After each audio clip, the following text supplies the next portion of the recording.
What's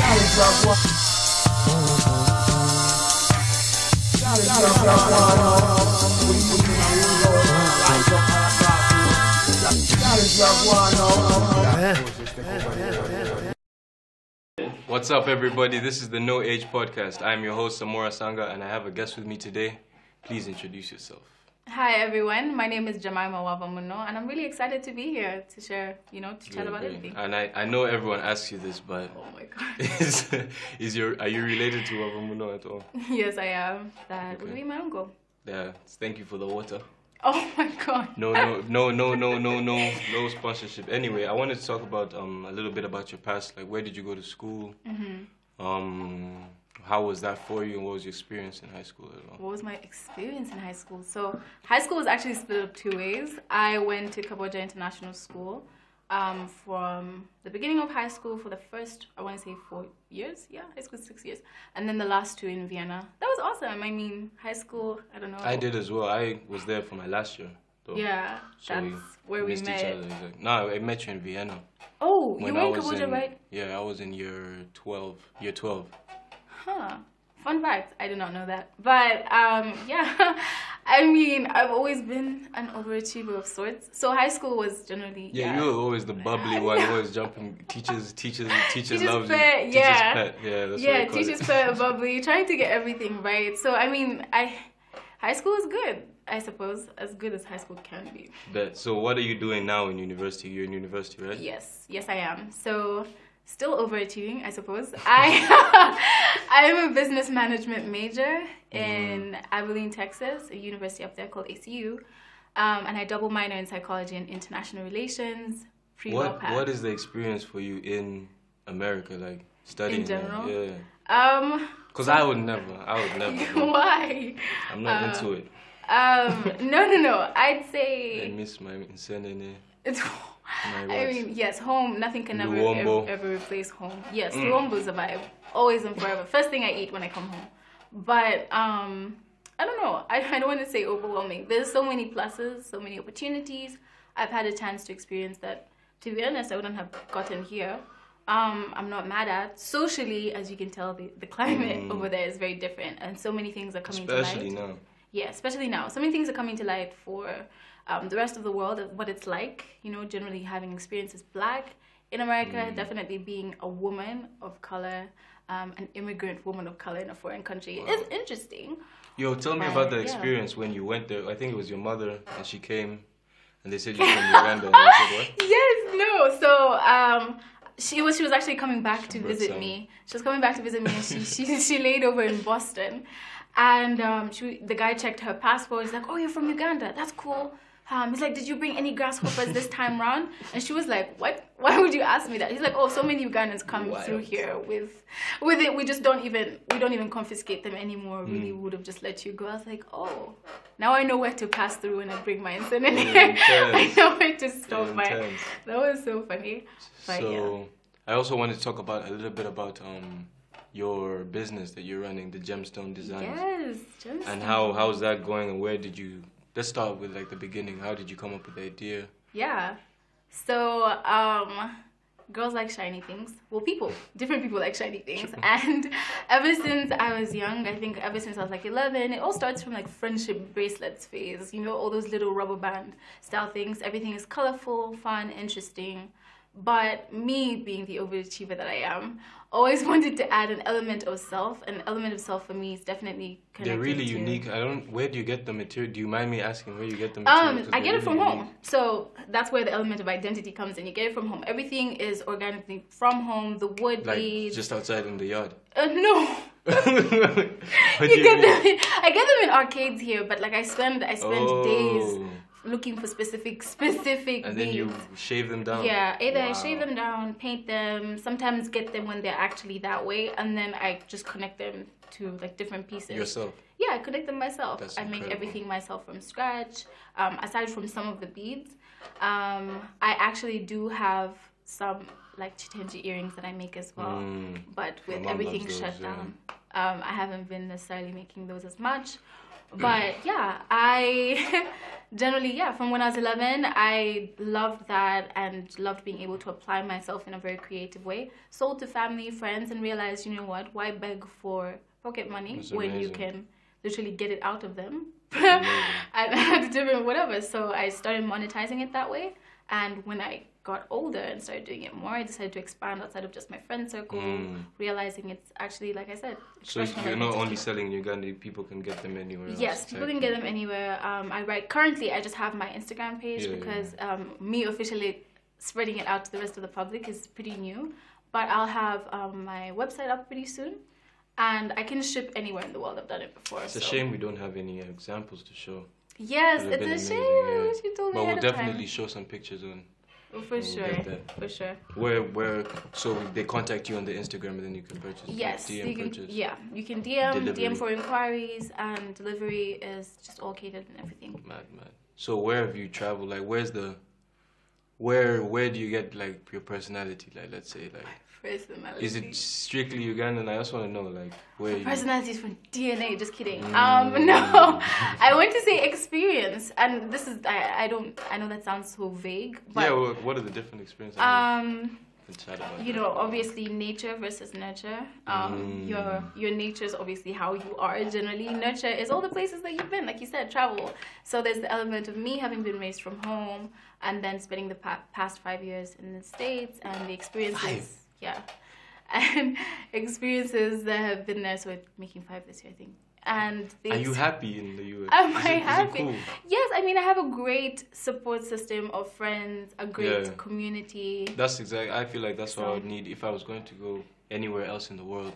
You would need to find like a sense of community with the people that are there. Great sense of community, and like generally.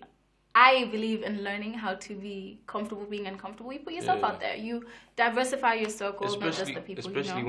when you're creative, you need outside spaces. You know, inside space is very important, but the only way you're going to like nurture it or take care of your inside space is if the outside space is safe. Definitely. You know, exactly. So.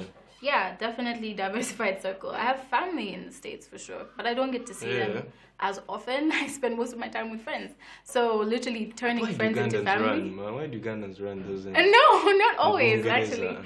It's just that they're all spread out. I suppose it also becomes. Me too. My family. Where I have do you family choose? in Sweden. I have family in the UK.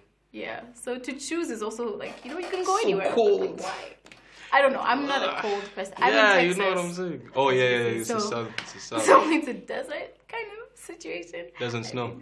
I mean, it does. It does snow in Texas, but not very often. It doesn't snow like really high. I'm not doing and snow. It doesn't happen all the time. No snow for me. Hey. So okay. we digress. So, how about let's talk about your future. What kind of career are you looking into getting into? Ooh, that is such an interesting question. So, technically, where do you see yourself in 5 years? 5, 10. 10 years. I would honestly like to be a multi-dimensional, multi-income streamed person. I wouldn't want to limit myself just to the profession that I choose. Yeah. You've already heard everything that I'm doing in university and pre-law path. So ideally, I want to do my JD and MBA. So Juris Doctorate is the law degree in the States. So I want to do my law degree and my MBA at the same time, and hopefully venture into international corporate law for more so public policy paths. So either UN, like World Bank, a business lawyer basically. Yeah, business lawyer, but for more international firms, for international firms concerning public policy. But I still want to expand gemstone designs past jewelry and actually make it into clothes and a whole bunch of other things. I design clothes as well. Designs. Oh, that's interesting. Really I'd love to see that. But aside from that, currently I also trade. I'm into investment. That was my next question. I was going to ask how are you going to incorporate like the forex trading thing into the creative side of the gemstone? Well, or is it just more of an investment kind of backup kind of thing? Well, it's an investment backup because I think the earlier the better, no matter how small. Excuse me. We're in a country that doesn't necessarily have all the means to financial literacy. Facts. And so any exposure I can have, any exposure I can mentor people to have or share with them would be amazing. I am also on my very own journey, but starting the journey is better than just doing My brother nothing. was also into trading. Yeah. I can't do numbers. It's so confusing. Well, technically, it shouldn't be difficult. I'm not a numbers It shouldn't, person. but I'm not immediately a I numbers see person. graphs and there's more than one line. And you're telling me this is euro and this was yesterday. That's funny. You're trying to talk to me about, No, yo, I you have think... to put in this for the place the bet. It's like No. betting. It's almost, it's people compare it to betting because when you lose money, when you bet money, it's you get like, when you win something or like when you make a profit, Yeah. you brain releases Oh, chemicals okay, similar okay. to gambling. Okay, yeah, I see what you Yeah. mean, but maybe not gambling 'Cause in you're the sense taking that a you're risk. gambling with your money. If you're actually learning what to do, so I mean that is something that I've always heard about. Like there's a stigma to an extent surrounding it, but that's what happens when you're almost teaching yourself and freestyling. Because everybody when they think trading, they think sitting behind a computer screen, charting stuff for hours on end before actually being able to play something. I'm not a numbers person. I also don't have that patience, to be honest. You just take So- what they call them, where they predict. Well, what they call yeah. them. So, I mean, I personally, the way I went about it is I exposed myself to... This a is learning- great because a lot of people don't get it, and No, it's fine. you're explaining someone who's completely dumb about it. Yeah, So, no, I didn't have any experience beforehand either. I was just intrigued. Like, I have a goal for the future, and I was thinking, okay, this is one of the ways to achieve it.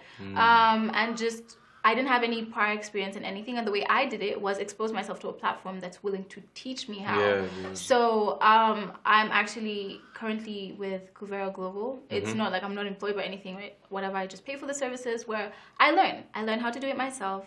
You know, there's traders that about 13 that have classes behind the scenes. So if you're not necessarily a numbers person, they just show you Like a Zoom. simple strategy. Yeah, Zoom, share their screen, everything. You can ask questions as the class is going on, or there's like videos recorded in the back office. You just watch them if you like with theory in them. If you're not necessarily a writing person, and you learn how to do it yourself. But because they also understand it might take some time for people to actually have return on investment as they learn. They have trade groups where they send alerts. So about like. Yeah, 8 that's to what 15. alerts, yeah, that's what So they- you still get alerts in the system because it's a service you pay for as they teach you how to do it yourself. So that on any one day, if you don't get an alert, you don't just sit by the phone. Like, okay, cool, I guess I just didn't get money today. Yeah. You're learning how to do it yourself. And I know I suppose the stigma comes from just people not knowing and understanding it. And I had it myself because this is the environment I grew up in. But I told you, getting comfortable, being uncomfortable, you catapult yourself into something because you have a goal. My goal is, okay, well, I want to be multi-income stream because life, you know, what better time to start now than when you're young. You have the time, energy. So you have time to learn. Imagine trying to learn this when you're 30. You don't have time. You have like a wife, kids, whatever else goes on. Well, now you have time. And there's a whole pandemic. What are you going to do? The worst case scenario is you're going to walk away with a new you're going to walk away with a new skill, you know? So that's the worst case scenario. And I mean, aside from that, that's like generally how I'm doing it, just inching close by close. People contact me. They're like, okay, how do I get involved? I want to learn too. And I'm literally dedicated to showing you what I know. I'm not like an expert. There's experts for that. Yeah. But anything I know, I'll teach you. And yeah, just simple strategies, things you can do without having to, I don't know, sit behind the screen. No one's that patient. No one has that time, ever. But yeah, you make mistakes, you grow, you try again, fail better. I don't know if you've convinced me to start. But You should definitely look into it. It's not necessarily like, oh, you have to. I know I will regret it. But, I know I will regret it. You won't regret it. I mean, if I don't do it, I will regret it. Oh, really? Well, Yeah, I I think so.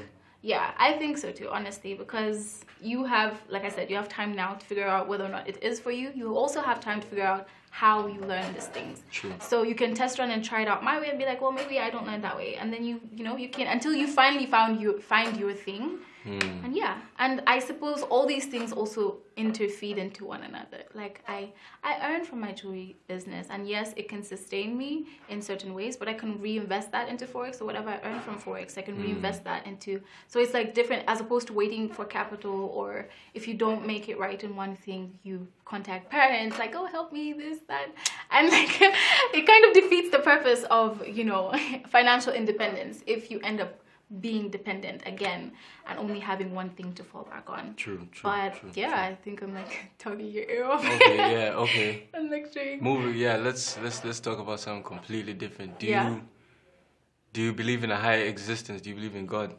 Yes, I do. I do believe in God. Okay, like, are you religious? Are you a religious person? Am I a religious person? I don't like using the word religious. I am a person of faith. I am a Christian, and I don't necessarily. I don't know. There's general rules. Let me try to word that different. Do you believe you exist? Do I believe I exist? Samora.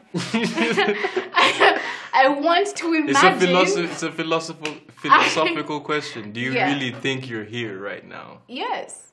What's proving it? That I'm here. Like we are talking to one another in real time. Yeah, but that could be simulated, isn't it? You could just be.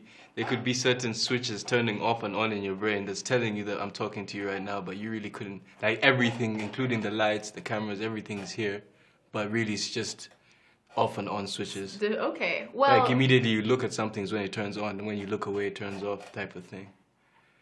Existing. Okay. I think, well, people could argue that, right? Mm-hmm. But as for people who believe in energies, I suppose that's going to be the most relatable thing. Yes, it could be a belief system that I have, and this could all be a simulation, but I feel the energy of you. I feel the energy of this conversation. If anything were to change in your aura or whatever, I'd feel that too. There's other people in the room. I'd feel that. You know Sheba? I love Sheba, the artist. She has a tattoo that says energy doesn't lie. I love her. She's great. Her. Yes. So, no, honestly, she's the one who keeps me sane in the States because I be jamming to Sheba in my room. But, Sheba, holla at me. For real. No, I feel like you can feel energies, right? And so, in that very sense, my spirit knows you're alive. Your spirit knows I'm alive. What if that we're the same and you're just looking at yourself? There is no possible way, because if I feel a certain way right now, our energies are, I suppose, combining. Imagine what if I take away the ego, the Jemimah, like you don't remember. I don't remember just here. How would you know that you're Jemimah? That I'm Jemimah. I mean, I know how I feel. I know how I am. Okay. Like I said, I know how I feel. I know how I am. And even though right now in this element, our spirits are intertwining and on a similar wavelength, they're not the same, right? So I still feel an independent certain kind of way, and you still feel an independent kind of way. I can't be the same because my spirit still feels picks up on something that's completely different. So for me to say okay, I'm religious is because that kind of stuff doesn't pop up from the sky. How do you feel about the idea of, are you aware of the idea of assimilation, we're going to become the phones? Yeah. Black Mirror type energy. Yes, I am. We're going to become the phones. I think would you get that's a chip better for in your brain? Would I get a chip in my brain? No. Yeah, so you can just listen to music like a crazy person inside your head. There's already voices inside my head. Exactly. Somewhere, so I don't need any more. My theory is that's other people. I don't know. I can't say for sure, but I think that the spirit is one person and we're just interacting with each other. Well, that's hard. With ourselves, we're just trying to figure out what we are, what the one thing is. Because I am faith-based, I believe we're all elements of one spirit, right? And because we were created in His image, right? So at the end of the day, we're all breakdowns of the same being. Yeah, fractions. Fractals. Fragments. Guys, English, I don't know, as a third language, I'm not quite sure. Man. Guys, we're making it anyway, so... what other languages do you speak? French. Really? But I'm honestly so bad now at proficiency and sustaining proper conversation. But yeah. So honestly, because I believe we're all breakdowns. Yeah. And Luganda, okay. And Luganda, of course. I speak Luganda, guys. Of course I speak Luganda. I can read and write it too. Really? But yeah. I can't. You can? I can try and read back. It's actually my biggest flex. No. But just us being fragments of the same spirit, obviously we know to recognize one another. If we remove the physical aspect of ourselves, we know to recognize one another. That's why if you were feeling low or your energy changed right now in this conversation, I'd pick up on it because we're bound by the same the same time and space. I suppose it's time and space. I suppose, yeah. Where do you think you go when you die? Heaven. What do you think will happen? Hopefully. Hopefully. I think I'd go to heaven. There's heaven on earth. I think it was kind of created to grasp the idea of heaven. No, I don't think it ends. I'm not saying it ends when you die. I think Earth was actually created to but I'm just saying, like, an idea of hell, to be honest. Like, so that you wanted to see, like, a spirit came into this reality because it wanted to see the duality. It wanted to see be separate from it. So it's just a choice. It's just a game. Huh. It's a little simulation, little PlayStation game. Then you're off. I don't know. You know? I think, You might get shot in the head. Wow. You might get run over by a car. You know, that's actually a really big fear of mine. It's all possible, bro. I'm actually scared of road accidents. But, I don't know. I don't know how other people see it. It's just like... You get what I'm saying? I think so. I think so. I do... Yeah, death. What do you think? I do... I suppose I respect other people's general theories of what is and what isn't. I think. Are you afraid of death? Am I afraid of death? No, I'm afraid of the ways I would die. Oh yeah. Like you just said, road accident. That's actually I can't cross the. I'm a big age. I can't cross the road, guys. I'm that weird person that actually uses them traffic police officers. Like I smile at them, and then he feels empowered, and he goes into the street, and he's like, "Stop! She has to pass." I actually use them because I'm scared to cross the road. So I'm scared of the ways I would die, but I'm generally working towards. Where do you want to die? Do you want to die in Uganda? Do you want to die in America? Do you think it matters? I think I want to die being fulfilled, whether I'm doesn't matter where. It doesn't matter where. If I feel like I fulfilled the purpose with which I came, which I was existing to accomplish, then I could die underwater for all I know or anyone knows. Shoot, I could also just disappear from Earth, but as long as that would be fire. Would it? Just whoosh. That would be so sad. Like everyone, when everyone dies, they just respawn. Disappear. Oh, or that's rapture type energy. If I saw someone just like disappear in front of me, I'd panic. If you go and I don't go, big panic. Like what? No, I think I don't know. I want to work myself to a place where I'm not scared of knowing, like being certain that okay, I want to go to that peace and paradise that God, because that's what I believe in, has prepared for me. Like that peace of paradise of everything, that's where I want to go. And I shouldn't be afraid of whatever else. Which is why I work towards purpose. You know, everything you do should have purpose. It should give you purpose, I feel. I just stumbled across a book called Ikigai. Yeah.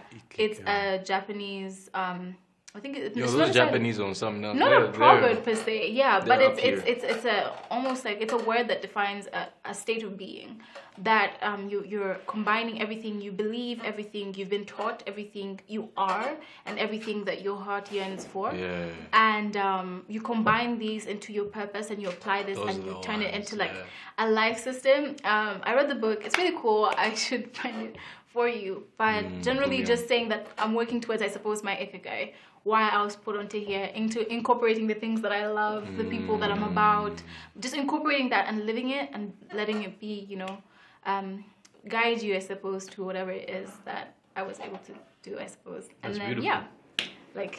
I don't know, not being afraid of death as a Because result.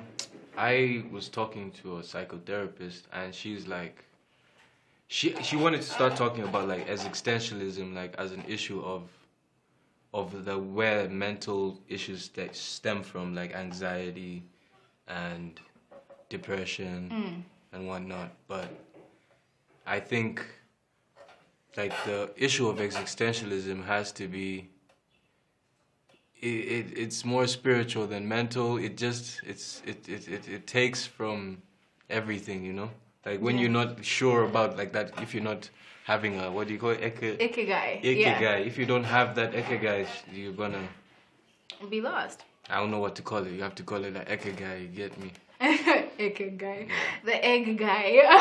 So no. Let's talk a bit about mental health. Like that's another issue that's. I'm actually really passionate about mental health. I'm proud that the Uganda I've actually come back to has gotten more comfortable or at least the youth now are like literally forcing either parents or like the other generation to have these conversations and not stigmatize what mental health is about.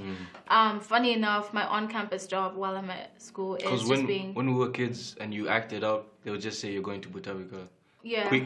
Yeah, or they would fix it by like spanking and like corporal punishment. You know? But yeah, funny enough, my job on campus is being a resident assistant. No, but like part of that, an RA, yeah. But like part of that is generally like an RA in the States has to have. You're the what? Like the matron. Well, yes and no. The way we do it, RAs, you're supposed to be like first responder to everything. Everything health related. So if it's a health crisis, I have to be CPR certified and all that. But also being you can do CPR. But also being a companion. So we have to have go through mental health training. And like most of my issues that I've ever had on the hall, like I don't just go around patrolling people. Like I don't know rules, whatever. Stop smoking. I'm supposed to be a companion. So like having them come to me or being able to identify when someone has help, when they need help that they aren't able to ask for, aren't aware of, and all these things has literally gotten me in a space where I'm constantly aware of mental health of self and of others, because if I am not aware of self, I can't help. It's something others. they should like introduce into high school more, like even from the beginning. Not necessarily even kids. I would say elementary, but like kids are still forming in the brain. So like bro, I went through some of my P1 things. I don't know why I randomly were going through that. Yeah. And it's so crazy how they used to teach us. They used to be like, draw a stone. And there's a box of a stone. No. A box and it's just draw a stone. Just draw Mark praying. Who's Mark? Draw Isaac, draw Ishak in the mosque. Doing something, that's weird. Draw Sarah picking water. Very odd behavior. I don't know. What? Well, I guess we were just trying to see if you could be imaginative. I don't know. There's very little I can say to defend the Ugandan education system. Exactly. Little I can say. But I suppose, I don't know. A lot of people worry that if you introduce mental health talks or the topic in itself early enough, people might get sick or I suppose associate themselves with it sooner. And I'm like, no, I think it starts at a really young age and now people are able to occupy it. But also, it avoids this whole rift thing. Parents will be able to pick up on where their children are at, and you're able to cater to wherever they're at. Children will be able to pick up on where their parents are at. This helps relationships. This helps teacher-student relationships. This helps friend relationships. People, when you're a kid, you don't think your parents go through anything. You like, think they're superheroes. Boy. Especially, you know? Yoy. Especially when you're coming from, like, let's say, well-off houses or, like, households. You don't think about what your parents are going through at all.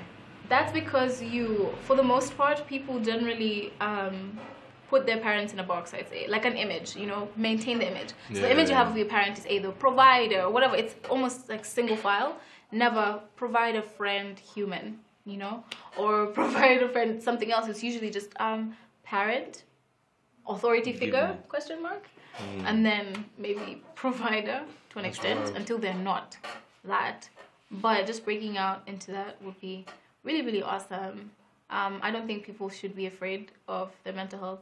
Should be, especially men. I know men aren't generally the most articulate about where they're at.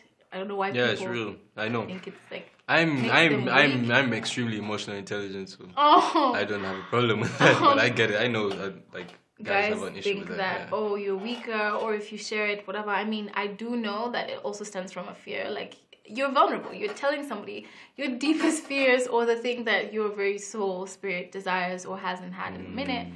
And then some people weaponize that. I've literally, even just being on the Twitter timeline and seeing, this one time my ex confided in me something, and when we were in an argument, I used it back. I said, why would you do that? Why would you weaponize something someone told you? I don't care if you're not friends with someone anymore. I don't care if you don't like, I don't care if they're the worst human being that you've ever had or imagined. But in that moment, in that time and space compartment that they entrusted you, you were both on good terms. Enough for them to trust you. Honor that moment. Forget everything else temporarily. Honor that moment. There's no amount of anger that can say, okay, I'm going to use that one thing that you told me in a vulnerable time. And I'm going to be like, I'm about to, blood and water, I'm about to make you cry now. That's just inhumane. Yeah, no. I don't know why I keep talking about death. Are you afraid of people you love dying? I mean, am I afraid of it? That's a very specific question. I don't know why I'm smiling. Like, no, I don't know. You're smiling. Such Am I afraid? Diabolical. No, I don't know. Like I'm gonna murder everyone. No, wow. See, this is where I turn into a ninja and just guys, cut the cameras. No. But I'm not afraid. Is an interesting thing. I think. Would I like it? No, I wouldn't want one's anyone I love like it. to die. I would want them to be with me forever and ever and ever. But seeing a lot of the people that I love, I suppose I'm thinking also older.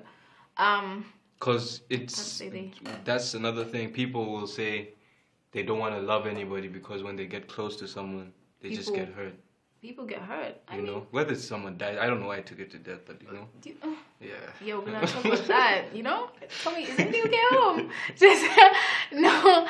I mean, I suppose death is almost like that big bad thing to people. It's like it's gone. It's big bad thing to people. So the ultimate loss would be death. For me, again, if I'm to put it into the faith aspect, aside from the fact that I see a lot of the people that I look up to and love living by their purpose, living by their value, I'm not worried about them. I'm like, if you leave, the impact that you've left, not just on my life, but anyone that's interacted with you, has been phenomenal. If you go now, you've lived a very good one. So I just simply wouldn't be afraid of it. I wouldn't like it. But then there's also... I need to get that tattooed. Eka what? Ikigai. It's Ikigai.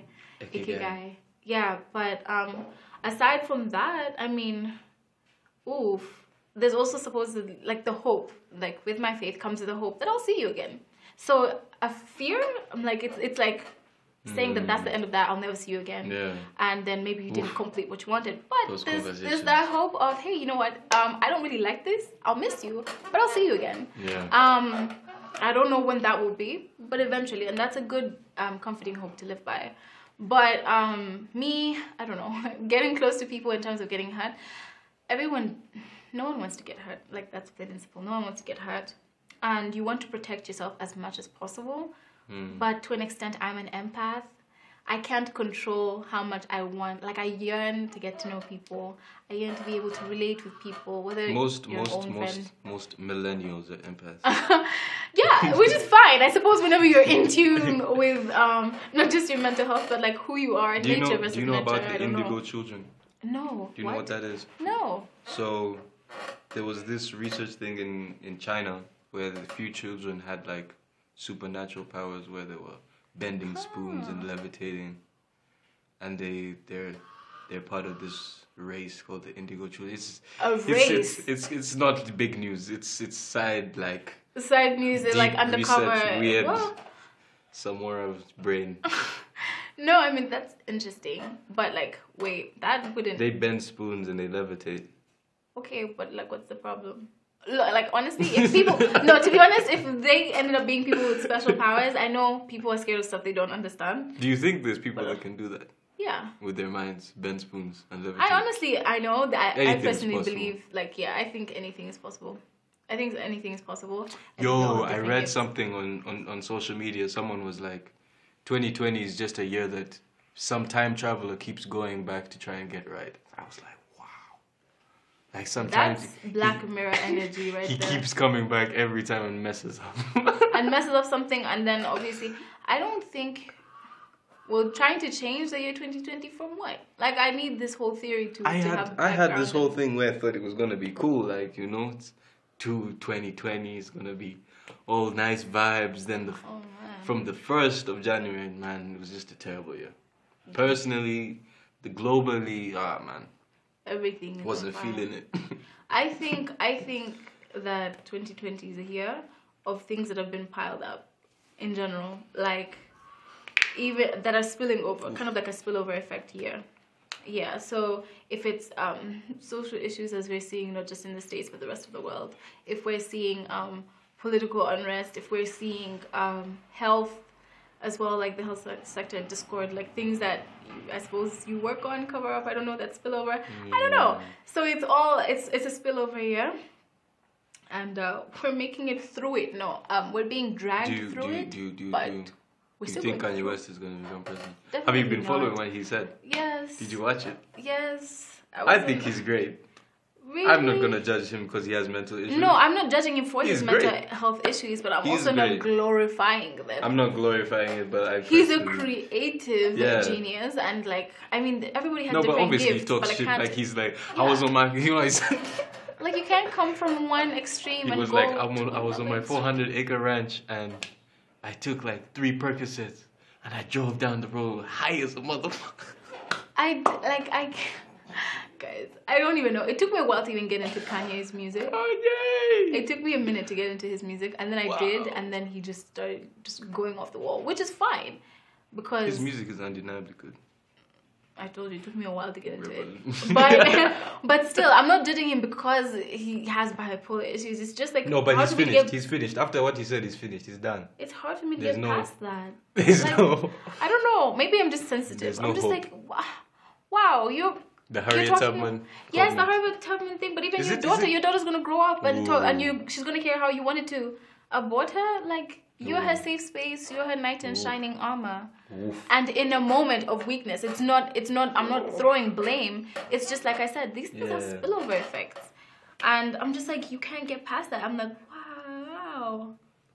wow, like, come on. Can you imagine your safe space saying that about you? The person you look up to, the person that you love. And we've seen him with his daughter. He loves his child. Like, I don't doubt that in any which way. But just like the things you're going to say off the wall that you can't take back, that are recorded. And people see it and they can turn into conversation and unpack. Do you want children? Yeah. I want children. I want to make a me. Or two. I actually want twins. Yeah, specifically, I want identical twin boys with dimples. Yeah. Or like triplets. I'm sad. Like, you know, I learned that a mother of triplets doesn't get the Nalongo name. It has to happen in like even numbers. So like if I had quadruplets, then I'd be a Nalongo. But you're just a mother. Yes, I'm like, what? That's phenomenal. What do you mean? I have 3 kids. 3 kids in one go. And you're just going to be like a mom. Bro, I can't even. That would be so annoying. So apparently it has to happen in I don't think I have the physical strength to be in the room with the mother of my children. Really? I don't think so. I think I would just lose it. Like, you would just go mad? Well, I'd say either be there or like be really, really involved in the process. I'm like terrified of the way the health system. But I think you have Uganda, to. As I grow older, I'm realizing I have to do that. Yeah, but the health system, the way it happens and takes care of women in Uganda or anywhere in the world, during birth here. It's not okay. So the only way, I don't even know why, but the society that just, I suppose, honors men is if you're on their neck, don't get off. Just for her safety, for the child's safety, just be there. It's like what? And also for us. Like 6 women a day or 6 women a minute? What is it? Some crazy number. The statistic for Uganda. I don't know. It's a crazy number. Make sense. But if you look at the statistics, wow, English? Globally. Globally, no, the statistics are insane. It doesn't even matter. And even crazier so for women of color. Bringing a child, bringing a life onto a planet is like one of the biggest responsibilities, I think. Yeah. If you're gonna play around with those games, you know, because it's still a video game, you know, because everything ends. It all ends. It all ends at a certain point. The Earth is gonna crash into the sun. Is it? If everyone on Earth lives 1 year consecutively, that's when the Earth will. Just 1 year. 1 year for each one of us on Earth. 7 billion years. It's done. But like whatever, like I said, rapture, it's fine. I'm ready to go. Earth is annoying anyway. But Jesus, take the wheel. Quite frankly, the wheel, the spaceship, whatever. Come get me. The chariot. Come get me. I'm tired. You know, have you seen those Bible conspiracies? So people think that most of like certain things that were said in the Bible are recreations of ancient civilizations. Or rather... it's like Sumerians and the Dogon people. So it's just getting different stories from all these ancient civilizations. And they were talking about aliens. They were talking about helicopters. They have drawings of helicopters. Have you seen that show on History Channel? No. Ancient aliens. I need to watch this. Were they really aliens? They're crazy though? people. Yeah. I mean, I don't dispute the fact that it could be life forces in other galaxies or whatever. Because I mean, if we're alive, if God can create us, who's to say that He can't create whatever? But He also knows how selfish human beings can be. If I were the deity that He is, and I created other life forces, I'd split them by galaxy because I don't think He cares how selfish we are. I think we're too. Come on, we want the moon, and then we want to go Mars. We want to go Pluto. We want to go Sun. We want to own that, and God doesn't care. Maybe He doesn't, but to be honest, if I created other life forces, I'd like separate them. Like you know when you split two kids, ants. like okay, it's like cool, ants. yeah, don't fight. It's like ants. When you look at ants, are you like, yo, such selfish bastards? No, it depends. Look at them. It depends on. It depends on what build. animal it is. I think like squirrels are pretty selfish. Like I think they're also Squirrels. very mean. They kind of like the ones that get the nuts. Yeah, they're also really What? mean. But like there's Do you have squirrels in Uganda? Or are you talking about? Yeah, the I've seen. Ones? You've never seen a squirrel in Uganda? I've seen a squirrel. I Okay, think it's I'm called a lying, kamuje. but I've seen but Yeah. selfish. Yeah. They They eat just nuts. want. No. They're hoarders by profession, by setup. That's all they do. Or like in cartoons when they always had the Not nuts just in the cartoons. tree. That's how they literally are. For real. Or like monkeys. Monkeys are also low key kind of hoarders. We're monkeys. Aren't we hoarders? Like human beings. Like this is my point. Yeah. Human beings are really selfish. You want But I everything think for that's- yourself. I don't think God cares. I don't know. Yes. I would think Got of it more like than just enough. like splitting, like like you know how you divide two kids, like okay, that's enough terrible. Like okay, I'll give you guys your own play space, like you get this, enjoy this, that's for you, and then you get this, that's for you. Everybody play nice. Like that's how it's split it up. So like we get the Milky Way galaxy, others get I don't know whatever the hell they get. I don't know the other galaxies by name. Would you leave Earth if you had the opportunity? To visit, yes. You want to come back? Well, not necessarily want to come back. You guys. But at the same time, like, who the hell do I think I am going to infiltrate somebody else's home and claim it for my own? Do you see what I mean? I don't think it's just like, terrible. well, I've gotten the chance to like. They didn't necessarily call us there, like, or wherever the hell we'll go. I don't think it's terrible. It wouldn't be terrible, but I don't know. In fact, since Obsessed with being 2000, there has never been only people on Earth. There's always been someone on the space station. Yeah, 100%. So I know that. We're now into a space race. Oh my days. I Great don't know if we're gonna make it. I think it takes like 10 years. We might turn into the 100 colonize though. or something. Yeah, we might turn into the 100 where like Earth might 100? end up whatevering. I don't know if you've watched that series. Like Sounds familiar. something happens to Earth, or well, what hasn't happened to Earth, and then they create spaceships to save the human race, and just kind of they float up there for Like her. that Matt Damon movie with the With the what? I have no idea. I But can't like you get what I mean. yeah, definitely. Just generally trying to like live longer on other resources and find like a different home. Yeah. So. But that's the whole point of. That's why we make money. That's why you try to become multiple streams of income. Well, I just don't like being because we dependent want on to live one. longer. The Well, point is to I- make it, to be in that Ikigai zone, Ikigai zone when you die. Like okay, But not necessarily live longer. I mean, if I felt like I completed, like I felt fulfilled like today or tomorrow, I'm good. Like I want to see life. I want to chop life. I want to enjoy it. Do you really but I'm think? good. Do you really think that I comes? do. That fulfillment thing where you're like, Yes, I do. I do think. I do It's think it does hard. come. Exactly. Which is why you it's actively. near impossible actually. Which is why you actively work towards it. Yeah. And it doesn't have to be some extremely huge eureka moment, but if there's something that gives you like a reason you wake up every day that isn't just money or whatever, and it fulfills you and you feel like the same value it puts into you, you're putting into it, and it is growing and it is good, Big facts. then Big facts. it is what it is. I think I don't have to live personally as long as like 100 years, but continuity for me is a You're thing. going to be tired after I like know. 40, bro. No, but for me, continuity is a thing, though. So I would be sad if yes, I found my ikigai between today and tomorrow, accomplished that, but there's no person. Is there like a Japanese symbol for it? They write it in Japanese.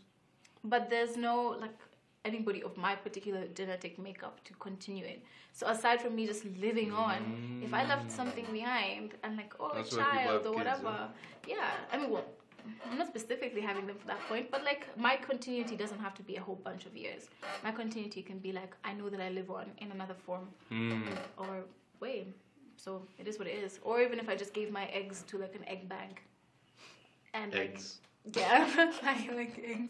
You're like a sperm bank. Eggs. Yeah, just give my eggs to like an egg bank. I mean, even though I wouldn't be the person bringing life into this world, a part of me is still there. So the continuity is like fulfilled in itself. People worry about continuity. Do you believe in past lives?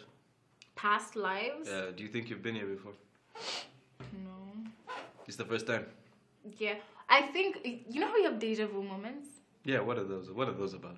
I don't know. Explain those to me. I don't think I particularly have lived a past life, but I think there's the whole connection of spirit. No, your spirit, yeah. Do you feel like maybe, just maybe? Maybe that I've lived a past life? How can I live a past life for the exact same things? You see what I mean? Like, unless... When you what? With the exact same things. Because whenever you No. have a eureka ordinary eureka... I mean like in like 1700s.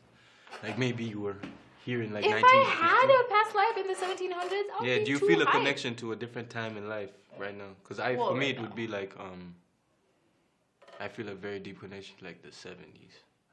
In the 1970s. Yeah. Like my connection to these times is just more so admiration and whatever. Like I'm really versed in the Victorian era, medieval times. I read up on them. I'm obsessed with the history of them, like a nerd. Because I had an uncle who passed away when he was about 8 or 9, died in like 1970 something, and he was called Okech. Like my middle name is Okech. Yeah. And if you look at his pictures, I look exactly the same. Okay, as first of all, that shit's so scary. It gives me goosebumps. No, I don't Scariest think thing there's ever. anyone I look like. I mean, I have a family member who's like that. But I don't have anybody. It's that I look weird. Like that. I don't know. See, if I created myself, then you can go ahead and ask me these questions. I didn't, unfortunately. So I think we have some redirect responsibility. I think everyone questions. has a certain responsibility that they are here, because otherwise you'd kill yourself. You choose to live. Yeah, I would say that for sure. Every single day you choose to whatever. Because like you said, it's not easy. You don't just wake up in the morning, ooh, eureka moment. I know exactly what I'm supposed to do and what my purpose is and how I'm going to give value into the world. Boom. Some people don't even, that's not how it happens. Like God is not going to come down either in a gazebo and like a rainbow with angels singing and like, this is your mission. No, right? That's definitely not how it's going to happen. So you actively work towards finding it out, and it's hard. So every day you choose. Every day you haven't found it, you wake up in the morning, you choose to live. You choose to give life, enjoy life. Yeah. You choose to actively seek. Everything is a choice. Everything is like a verb. Like everything's happening in current, like present, continuous form. It's a circle. It's not a line. Yeah, it's a circle. I suppose. Like if that's how you understand it, I suppose. Yeah. Like, but I'm just making sure we're the same wavelength. But like yeah, past, present, future is just. Everything, like, everything is a choice. You actively work towards it. You're actively working towards a better future. Actively working towards your relationship every single day. That's why if you don't invest in them, they die. Actively working towards death. I don't know, the things you love. Actively working towards that purpose. Everything is a verb.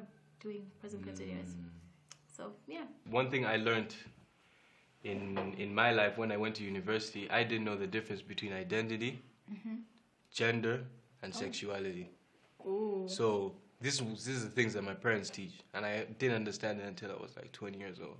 Okay. I didn't know that if you're gay, if you identify as a gay person, yet your gender and your sex, you can be gay and still like women. How? Bisexual. Well, that would be an identity. That wouldn't make you gay then. That would still make you bisexual. I'm still confused about it, but you know what I mean? It depends on how someone wants to identify. I mean, like you can be transgender, a woman, and be a lesbian. Yeah. Yeah. So I didn't get that. Okay. It didn't make sense until I understood the difference between identity, gender, and sexuality. You get me? So, I mean, I personally learned that, well, obviously, your gender does not define you because so many things can be spoken about your gender. Your sexuality also does not define you. That exactly. Just that's what I thought. I thought that when you're gay, that's why you identify. you don't have to identify as a gay person if you're... It's up to you. Like, really, your identity doesn't have anything to do with your sexuality or your gender.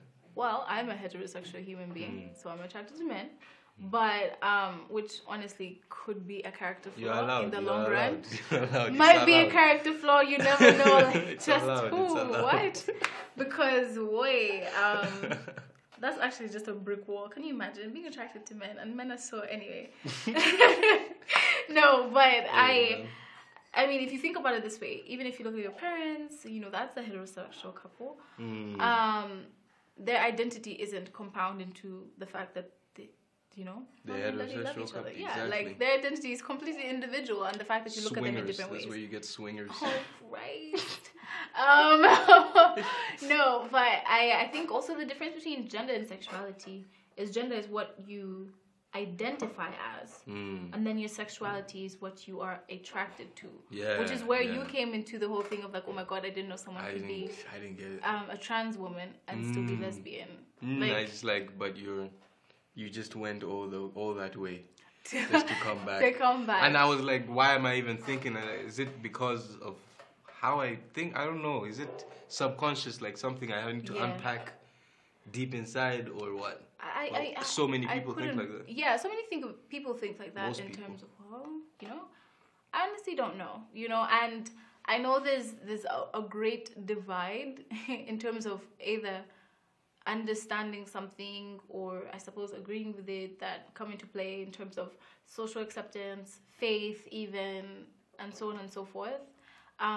My personal bottom line has just become, you know what, I have a specific journey with God and that looks a certain way, and even though I am taught in His Word not to agree with certain things or whatever, I also get to choose what my relationship with Him looks like. I choose love, to be honest. At the end of the day, that was like the greatest command. I can't come into play like love is everything, you know. I can't come and now start pointing fingers at you. I have a log in my own eye. There's so many things. Like if I'm blaming, oh, you're unrighteous because I don't know your faith, whatever. I could be unrighteous in the same way for something as simple as stealing from the cookie jar years ago. Like that's still technically baseline sin. I stole. Hell time. So time in hell. There's a bed waiting for you. Or nails in hell waiting for you. Because of that one cookie. That one time. But at the end of the day, you know, I think that's none of my business. What like people aren't in my sheets. I shouldn't be in people's sheets. That's none of your business. What they like, what they do. They don't need your permission. Keep out of the sheets. Keep out of my sheets. They don't need your permission or like cross-checking. I don't know, authorization to like someone or not. And I don't know who died. My mom always says something. No one died and made you king. So you can't really come with all the power vested in you as who to come and, you know, dictate other people's... Nah, that's none of your business. I agree. And, like, even if it doesn't make you comfortable, because I'm not necessarily forcing other people to be comfortable with that. If it doesn't make you comfortable, at least respect it. And, you know, just... Sensitive question coming up. Oh, yeah. Oh, boy. Would you care if your kids were gay? Would I care? Would you be concerned, or is it an issue at all? If my kids were gay? Yeah. Or I don't know. I honestly, like, I've thought about that. People have asked me this question Identify before. differently. From their born with gender or whatever. I'm like, I don't know. I say I don't know because I don't know what you would expect my answer to be. I would still love my kids. I'd accept my kids. Yeah, exactly. I would accommodate my kids into whatever their aspect of what they need fall into that place, that whatever they identify as, I'll try and understand it and all. Like I'll do, because that is what a good parent does. Yes, I love you, I care about you, and so I'm going to invest in you. You already done brought him inside the world. That's already... Yeah. You already messed him up. Oh, no. If him or her, if you bring anybody inside, it's messed up. You already messed up. I'm sorry. So, I mean... What does it matter? I will fully and utterly have to defend you to my family. If my family is going to act crazy or whatever, like, I'm going to do all those things anyway. So what do I mean? Would I care? Like, would I ostracize my child? No. Would I be, I don't know, conflicted and whatever? No, I suppose if I'm a parent of a child, I'd have chosen to teach you everything I know, because I can only give you what I know and what I have in a certain element. everything else is your journey, your choice, your whatever. I am in no control over any of those things. So I don't even know where to start. And like, oh, how would that make you feel? I'm like, okay, cool. You know what? I love you. You're still my child. Do you like Sam Smith? Do I like Sam Smith? I love Sam Smith. Are you kidding me? I love Sam Smith. I love Sam Smith. What kind of music do you listen to? Oh my days. I listen to everything as well, so I'm done. Oh, that's so hard. There's that whole weird like jazz vibe. I don't know if you listen to Masego. Yeah, that so I can go all the way. I don't know why a lot of females like Masego. It's always females. Oh my god, Masego is just energy. He's definitely like love on yourself, like wine night with yourself type jazz playing. You're in a beautiful. He plays all the instruments in it. Yeah, and he like produces all like his music. I'm pretty sure, and he sings, and he just it's crazy. So the spectrum from Masego to rock, like. Gavin DeGraw is my favorite rock person. To obviously the hip hop arena, I think right now, like for some reason I've always liked Tyga, but I love Lil Baby. Tyga, as in like the artist Tyga, like T.Y. Tyga. Yeah, as in Rack City. Yes, for some random reason. But I do love Lil Baby and Da Baby. Those are my current faves. Like I can literally anything off the bat. Lil Baby hard as hell. Yeah. My personal, what would you call it? What do they call it? Like guilty pleasure is UK grime actually. Ooh, yeah. I listen to UK grime anywhere from like not necessarily soft grime like Stormzy, but yes, Stormzy, I love Stormzy, to like Harlem Spartans, like you know 6'7". Yeah, literally doing gang music in your room. That's guys, I'm not in a gang. I don't support gang activity. Please don't do that, kids. No, I feel it's weird. I don't know if to feel guilty about it as well, but like I feel so connected to them because we have similar experiences because we were colonized by the British, so they went to high school, like the same kind of schools we did. They talk about GCSEs, GCSEs. There's so many references that I relate to. Yeah, say, well, that is the land of our colonizers. But, well, we were never really colonized. That's people I just don't feel know that like we're so protectorate. Skepta. Because, yes, everything. But I'm not necessarily guilty about it. It just doesn't necessarily match, not my brand, but like who people see me as. Like, I'm like a small... bubbly type human being. I probably listen to like I don't know Trolls music, and then like the little cartoon Trolls, guys. But yeah, it's a cartoon culture. Like I'm just saying that because of how bubbly, the ones that have like hair in the sky, because they're always like really positive. You see yourself as a troll. No, I'm just saying that those are vibes people pick up. They're extremely like positive little creatures, and like people probably imagine that I don't know. I listen to Anna Kendrick music and just I don't know, like Glee music and just like sing along, and that's all I listen to. And then I go ahead and tell people I can literally recite so many verses for you, freaking Harlem Spartans back to back. They're like, is everything okay? You see what I mean? But yeah, we should get footage of that with you. Rapping Harlem Spartans. No, definitely not. But so like moving on. So do you like film? I love film. I've actually been involved in film. Oh yeah. Yeah. Yes. Sorry. No. That's a perfect question then. I mean, I love the history of film because nerd, and then just part of being a part of it. You're an actor. From creativity. Yeah, am I? No, I've done it. I have done it. So the way my university sets up for theater students, there is a whole kind of Oscar-style event that they host. So they have red carpet thing. Yeah, and red carpet thing. So they have these guys who actually make movies. So you write the script, you cast everything. Full feature or short film or the short film. So they're short films, but literally the students do everything, edit whatever, and then they go through a vetting process. And some of these movies are selected not just to be aired in the local Paramount Theatre, but also judged and scouted for by director and actor scouts, and then awarded, so not rewarded but awarded. So yeah, it's called Film Fest, like a huge event that happens in the spring. And Texas. Yeah. Well, no, for my university and like the town and everywhere. So like all the universities around. Houston? Abilene. It's a small town that's 4 hours away from Austin, 3 from Dallas, because Texas is huge. There's Dallas, there's Texas, there's Houston, there's San Antonio, so many places. I think the United States is 50 countries that act as one country. Well, Texas used to be a country of its own. Anyway. I know, fun fact. I know, I'm sorry. But, yeah. Yeah, no. So, yeah, that huge event happened. And I've actually taken part in 2 movies. I was casted. And both times I was specifically asked to whatever. I did do my interview. Sick. I did do my... One, I was asked to interview because I just thought it was cool. You do like the audition. Yeah, because I had already been in like the artist community. I had done some modeling for some of the people that were already going to be doing the camera footage. So they're like, well, you're a good camera presence, whatever that means. Try out for this thing anyway. Let's ask the black magic. Ask the black magic. And then, yeah, so I auditioned. And then they were like, you know what? We're not going to cast. We've casted you. We're not going to do any auditions for this particular role anymore. Yeah. And the one role, I auditioned for all the roles. I think even the lead. And they were like, no, this specific one, you nailed it, whatever. And that's actually the one I got Best Actress for. It was really cool. Because like the whole university was like present and stuff. So that was awesome because they judged it. Like local film producers and people that are actually locals, they're the ones that judge it, not anyone in the university. I think only one person from university faculty does it. And that's just like one of the teachers for theater or something. So that was cool. What was the name of the 2 movies? Well, one was called Underwater. Lord, tell me more. What about oh dang. Okay, so I was an assassin.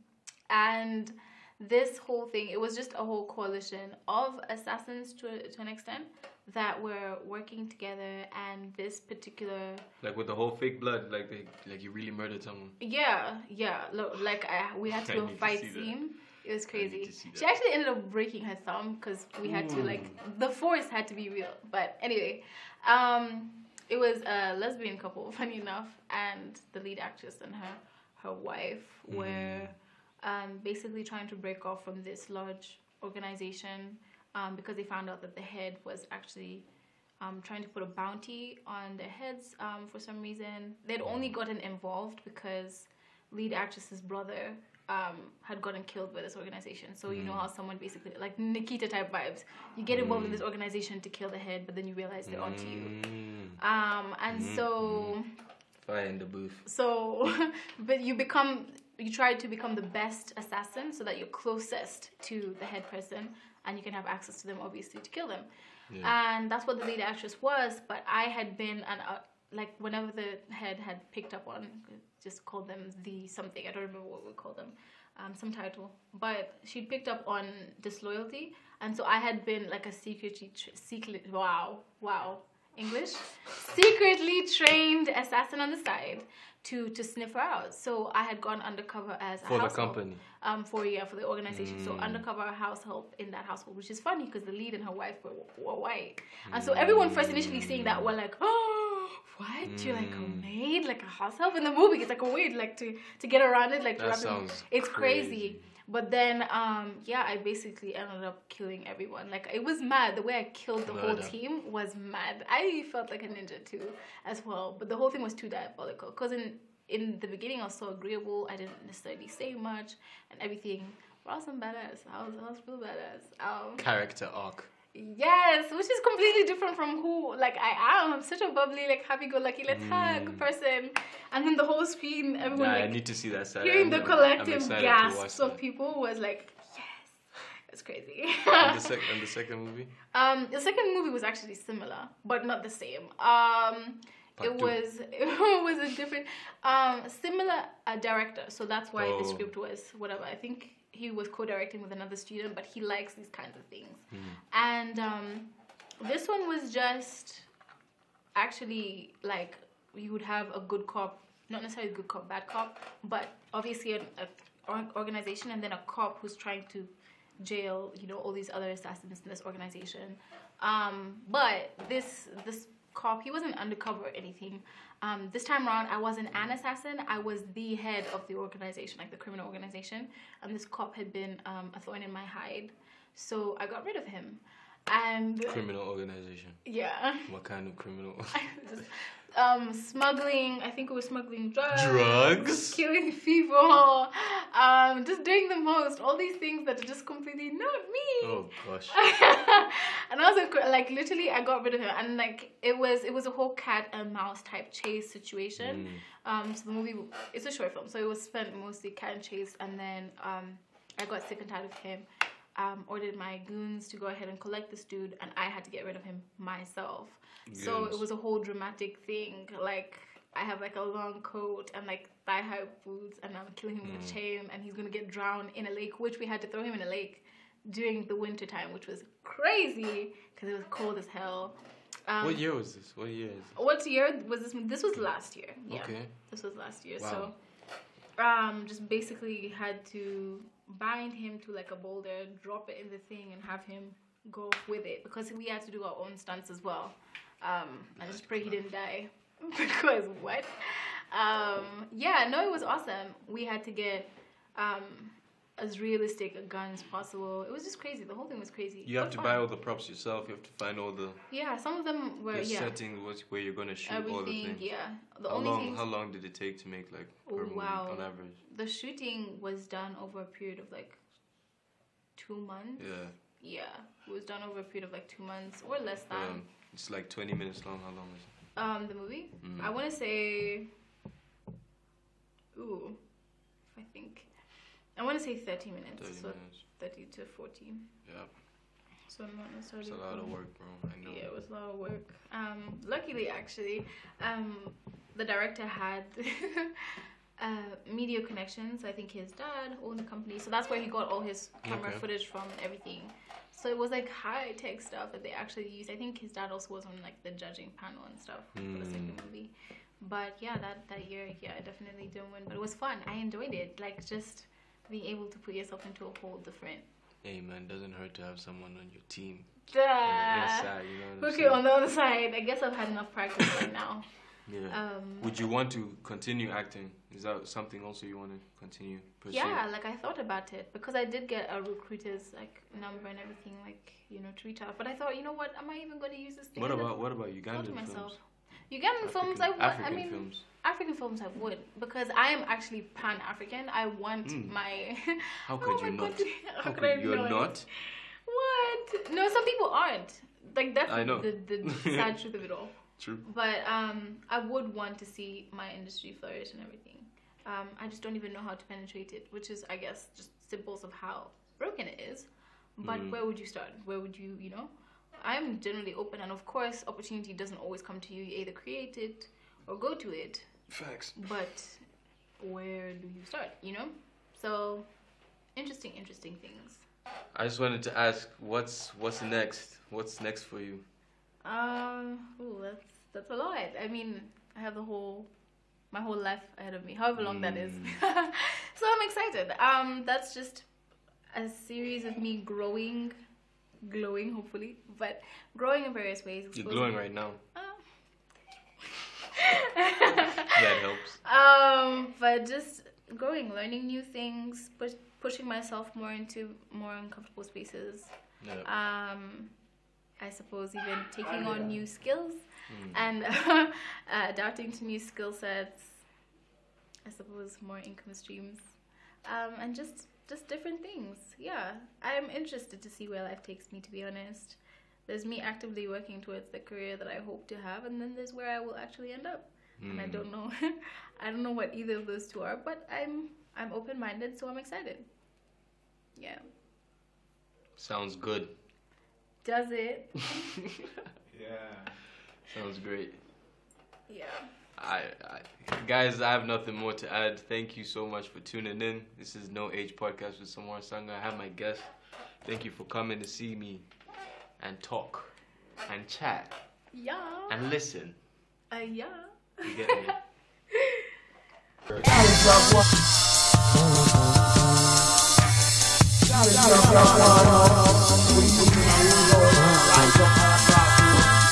That is love one.